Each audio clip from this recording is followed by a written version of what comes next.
This is what we promised the voters that we would do.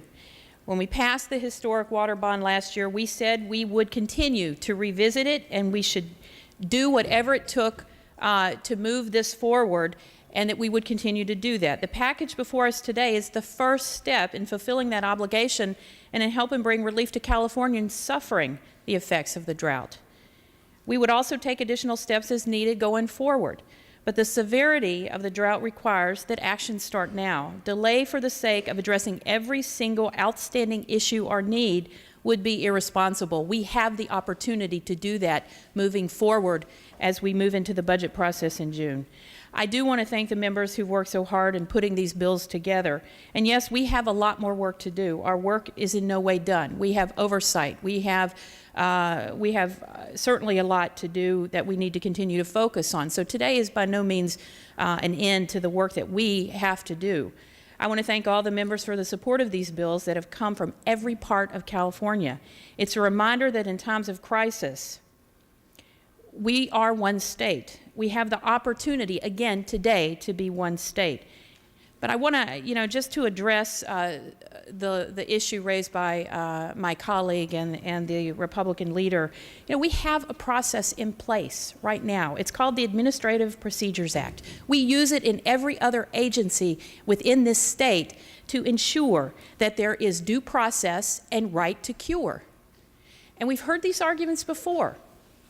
When we talked about giving authority to the Coastal Commission to administer fines, and everyone said that it would be, people would be fined lots of money per day. 2,000 cases we have solved today since that action last year with not one single fine, with the ability for due process and right to cure. So we have precedent, we have procedures in place that every other agency that has fine authority to allow due process, and that's what we want. There is no need to go after people when you can have a right to cure and you can address the system and the problem and fix it. That's what we're trying to do today. I think we have an opportunity to continue to keep faith with Californians, and particularly those who are struggling. As my colleague from Watsonville said, we need to be thinking about those people in Porterville. I live in San Diego. I need to be conserving, and every day I'm looking for ways to do that. And I'll tell you, what's on my mind every single day are farmers who are trying to figure out how to have an adequate supply to feed our state and this nation, and the people in Porterville and the people in communities that don't have access to clean drinking water and actually have to figure out every day a plan for how they're going to take a shower or get water for their kids. Now, I grew up in Appalachia. We carried water. I was reminded the other day, I had to think about this. I thought, how do I put myself in the shoes of the people in Porterville that are feeling this like nobody else? And I thought, oh my God, I've lived through this. What am I thinking? I grew up carrying water from a spring, heating it on a stove to take a bath.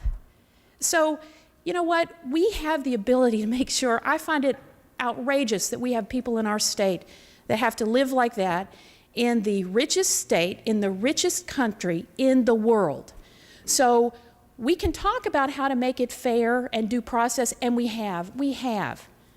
I believe that people have the right to engage their government to fix problems. And I want to make sure we've done that. But today we have an opportunity to make true a pledge that we made as one body when we came together to say that we will get busy fixing this, because this is going to be a long-term project. This is not just today. We're going to come back, and for everybody who has input, we want to hear it, we want to take it, we want to enhance and make things better as we move forward. We have the opportunity to do that, and we have risen to the occasion. Like my colleague said, I do not want to see 8 years more before we find a way to look at the infrastructure throughout the state. We have an incredible opportunity. So while there may be issues we need to continue to work on, I would urge this body to support this action today. This is our opportunity.